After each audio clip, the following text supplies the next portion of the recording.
आपण बघत आहात मराठी बातम्या CID तपास। पीक विम्याची वाट बघणाऱ्या सर्व शेतकऱ्यांसाठी आनंदाची बातमी आहे। पीक विम्याचा दुसरा टप्पा मिळण्यास आजपासून सुरुवात झाली आहे।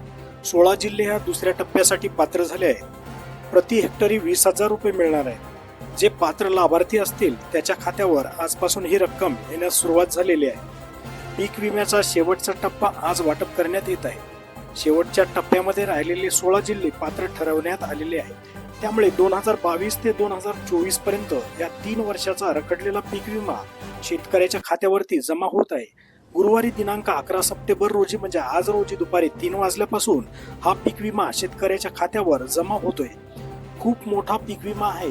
टोटल 3 वर्षाचा पीक विमा असल्यामुळे शेतकऱ्यांना त्याचा जास्ती लाभ मिळणार आहे। ज्या शेतकऱ्यांनी 2022 मध्ये पीक विमा भरला असेल तसेच 2023 व 24 मध्येही पीक विमा भरला असेल तर त्या शेतकऱ्यांना विमा रक्कम त्यांच्या खात्यामध्ये जमा होणार आहे। या अगोदर काही तांत्रिक अडचणीमुळे पीक विमा थांबलेला होता, परंतु कृषी मंत्री दत्ता भरणे यांनी आणि मुख्यमंत्री देवेंद्र फडणवीस यांनी अखेर पीक विमा वाटपाला मुहूर्त काढलाय।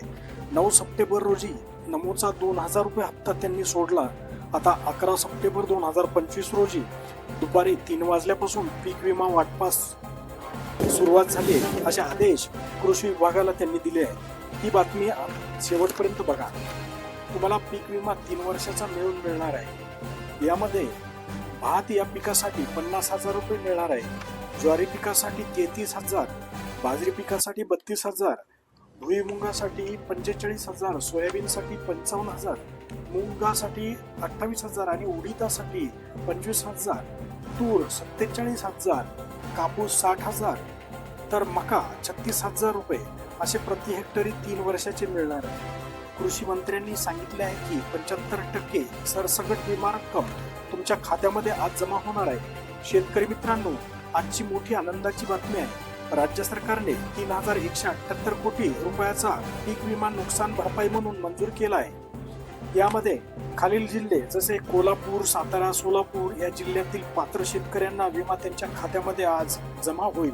तसेच यवतमाळ, परभणी, नंदुरबार, अकोला, बीड, जालना, चंद्रपूर, नाशिक, सिंधुदुर्ग, रायगड, ठाणे, पालघर, रत्नागिरी या ठिकाणी ही पीक विमा आजच जमा होण्याची शक्यता आहे।